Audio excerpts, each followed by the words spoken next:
Muy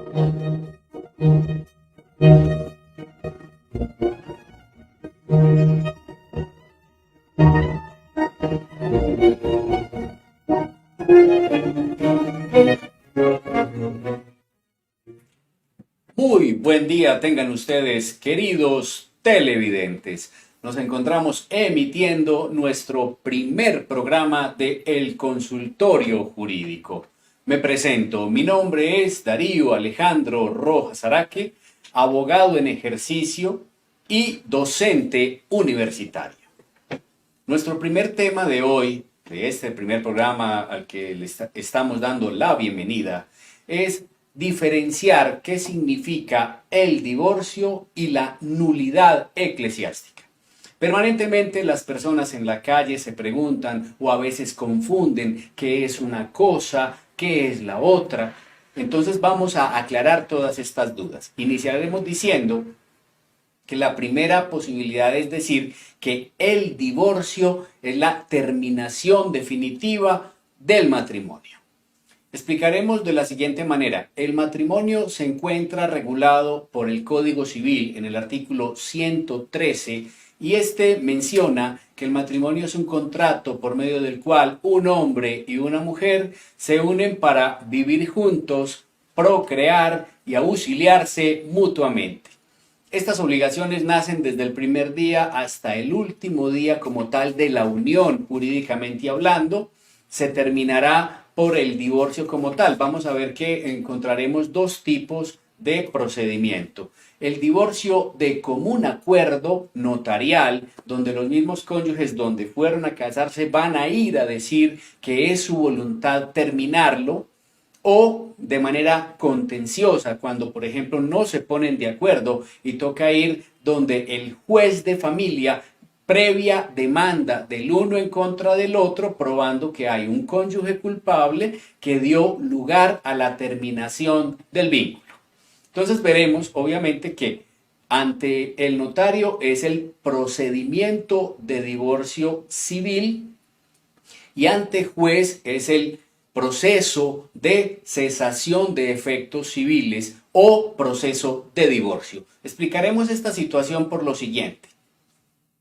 El matrimonio civil, regulado pues por el mismo código que lleva su nombre, Código Civil, efectivamente se lleva a cabo ante juez o notario, como lo acabé de anotar, pero el matrimonio canónico, fruto del derecho canónico y de la Iglesia Católica, no se reconoce como divorcio. Se lleva a cabo una situación gracias al concordato entre la Santa Sede y Colombia, como quiera que se llama, cesación de los efectos civiles de matrimonio religioso. Entonces, obviamente, a la Iglesia no le gusta que lo llamen divorcio, sino que se llamará cesación de efectos civiles. Bien, pero la persona que hace la cesación de efectos civiles previo matrimonio eclesiástico, matrimonio canónico, sigue casada por la Iglesia. Podríamos decir claramente que quien se casa por lo civil tiene apenas un nudo ante el Estado. Una vez se lleva a cabo el divorcio, ese nudo se termina, ese nudo se libera. Pero cuando se casan por la Iglesia, el nudo es doble. Quiere decir que se adquieren obligaciones con el Estado, efectos civiles del matrimonio, pero se adquieren también unas obligaciones con el derecho canónico. Quiere decir entonces que nuestro matrimonio canónico en Colombia es también un sacramento. Como es un sacramento, efectivamente, el único ente que tiene toda la autoridad para declararlo y para terminarlo y para declararlo extinto en la Iglesia Católica, por medio ya no del proceso de divorcio, sino de la nulidad eclesiástica que se lleva a cabo ante los tribunales eclesiásticos de las diócesis y arquidiócesis en Colombia. Veremos entonces la diferencia que hay entre los unos y los otros. El Código Civil viene a regular todas las obligaciones tales como la vivienda compartida. De hecho, cuando uno se casa, tiene la obligación de vivir con el otro, ¿cierto? el derecho de alimentos para con el cónyuge cuando éste no trabaja, pero también el derecho de alimentos para con los hijos, la manutención del hogar, el respeto, la solidaridad en cuanto a las deudas sociales, es decir, deudas que tengan que ver con la constitución y el mantenimiento del hogar. Y obviamente, pues esa sociedad conyugal que nace también se terminará por el efecto del divorcio. Es muy importante diferenciar que una cosa es la disolución de la sociedad conyugal, que quiere decir que hasta el momento en que se disuelve no van a entrar bienes nuevos ni van a salir bienes de allí, de esa sociedad, con la liquidación. La liquidación ya estaríamos hablando del procedimiento por medio del cual a cada uno de los cónyuges se le va a entregar su parte dentro de esa sociedad, dentro de esa comunidad de bienes. Bien, es importante también aclarar que la Iglesia Católica no maneja o no tiene competencia para resolver asuntos de liquidación y disolución de sociedad conyugal. Cuando se llega al tribunal eclesiástico para anular un matrimonio, muy probablemente puede llegar una pareja por dos razones. La primera, nunca se ha divorciado, nunca ha hecho la cesación de efectos civiles, entonces obviamente pues puede hacer llegar su solicitud de nulidad eclesiástica sin hacer previamente la cesación de efectos civiles. No es obligatorio divorciarse antes para pedir la nulidad matrimonial, no es obligatorio. Yo particularmente como abogado canonista que soy, sostengo que quien anula el matrimonio por obviamente la posibilidad de que la sentencia canónica termina ese matrimonio, eso se homologa ante el juez de familia de la municipalidad donde se fue registrado el matrimonio y esto equivale a darlo también por terminado civilmente. Entonces, mi tesis es que quien anula el matrimonio se ahorra el divorcio. No así cuando, por ejemplo, las personas inicialmente se divorcian, hacen la cesación de efectos civiles de su matrimonio religioso, pero posteriormente lo que hacen y lo que buscan es la nulidad. ¿Por qué? Porque hay un espacio de tiempo del momento en que se divorciaron al momento en que anularon el matrimonio. Y normalmente a la curia, al tribunal eclesiástico, llegan matrimonios que fueron divorciados hace 5, 10, 15, 20 años y hasta más. En muchas ocasiones acudir a la nulidad eclesiástica tiene que ver con asuntos de creencia religiosa, con asuntos de convicción personal. Muchas personas obviamente no les interesa llevar a cabo su nulidad matrimonial porque efectivamente ya encontraron la libertad vincular que se las va a regalar el divorcio o la cesación de efectos civiles según el caso. Volvamos a mirar entonces, tenemos tres tipos de matrimonios en Colombia reconocidos por la ley. El matrimonio civil, el matrimonio religioso canónico de la Iglesia Católica y el matrimonio religioso no canónico, esto es, la figura matrimonial de otras confesiones religiosas diferentes a la Iglesia Católica. En cuanto a dinero, obligaciones entre cónyuges, obligaciones entre los hijos, todos ellos son vigiladas y reguladas tanto por el Código Civil como el Código de Infancia y Adolescencia para lo que tiene que ver con los hijos que aún son menores de edad. Entonces es muy importante tener claro. Vamos ahora a contestar varias inquietudes. ¿Ante quién se busca el divorcio o la cesación de efectos civiles? ¿Ante quién se busca la nulidad eclesiástica? Entonces vamos a mirar. Inicialmente, el divorcio puede ser voluntario de común acuerdo. El funcionario obviamente que conoce de este asunto es el notario público del último domicilio conyugal. Si por ejemplo no es voluntad de las personas, sino que uno quiere divorciarse y el otro no, entonces obviamente ya tocará demandar. Esta demanda se llevará a cabo ante el juez de familia del último domicilio de ese hogar que se va a separar. Bien.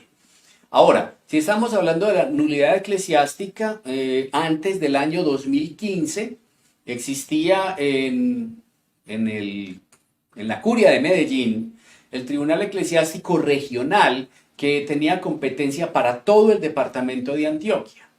Luego de la reforma procesal del Papa Francisco, ya cada uno de los obispos y arzobispos que hay en Antioquia tendrá la obligación de tener su propio tribunal. Entonces, en este momento, pensemos, una persona casada en Caldas, otra en Girardota, otra en Jericó, por ejemplo, pues antes de 2015 solo se llevaba en un solo lugar las nulidades de matrimonio. Era el Tribunal Regional Eclesiástico de Medellín, que conocía para todo el departamento. Luego entonces se reguló y se obligó a que cada obispo tuviera su propio tribunal. Entonces, si usted se casó en Jericó, ¿dónde le van a anular el matrimonio? En Jericó. El señor obispo de Jericó tendrá la creación de su propio tribunal y allí obviamente aceptarán la demanda, le asesorarán y obviamente se llevará a cabo de principio a fin todo el proceso. Bien, ¿qué ventajas tiene acudir al divorcio, a la cesación de efectos civiles, o qué ventajas tiene acudir a la nulidad eclesiástica? Bueno, ventajas desde varios puntos de vista. La primera y más importante es recuperar la libertad personal. Recordemos que tenemos en Colombia el decreto 1270 de 1970 que está plenamente vigente y podemos efectivamente reconocer que en este decreto que habla del estado civil se reconoce el estado civil de soltero y el estado civil de casado. Por lo tanto, se retrotraen las cosas. Luego del divorcio, luego de la nulidad, luego de la cesación de efectos civiles, perfectamente ya usted vuelve a ser soltero y vuelve a estar disponible personalmente para con referencia a una futura unión, un futuro matrimonio, una futura unión marital de hecho, si así se quiere. ¿Cómo entonces se llevan a cabo estas situaciones? Voluntariamente, entonces las partes contratan un abogado, van, allá se hace una escritura pública, en esta quedarán resueltas todas las obligaciones o alimentos entre los cónyuges, quién se va a quedar con el 50% de la sociedad conyugal, cómo se le va a pagar al uno, al otro, es decir, la idea es que todo quede por mitades, aunque obviamente también que quede claro mencionarlo, en muchas ocasiones no falta la pareja que, por ejemplo, al separarse buscará que una persona le permita a la otra renunciar a sus gananciales para que perfectamente todo quede, por ejemplo, a nombre de los hijos menores o quede a nombre de la otra persona, o sea, del otro cónyuge. No hay ningún inconveniente para que esto se lleve a cabo porque uno puede disponer libremente de lo que le es suyo y en la sociedad conyugal mío es el 50%. Bien. Cuando, por ejemplo, no existe este común acuerdo, sino que hay que demandar una persona a la otra ante el juez de familia del último domicilio, tocará necesariamente hacer uso de las causales de divorcio del artículo 154 del Código Civil, pero no tocaremos ese tema porque eso es objeto de nuestro próximo programa. Y ya, obviamente, lo que tiene que ver con la nulidad eclesiástica, como lo dije, cada obispo o cada arzobispo, en el caso de Antioquia tenemos dos arzobispos, que es Medellín y Santa Fe de Antioquia, y el resto son obispos tales como el de Jericó, el de Caldas, el de Girardota, el de Santa Rosa de Osos, el de Apartadó, etc.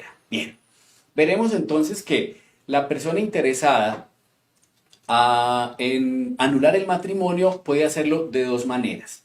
Antes de 2015, que fue la reforma del Papa Francisco, siempre el proceso de nulidad matrimonial era un esquema contencioso. Una persona tenía que demandar a la otra para demostrar que era el culpable.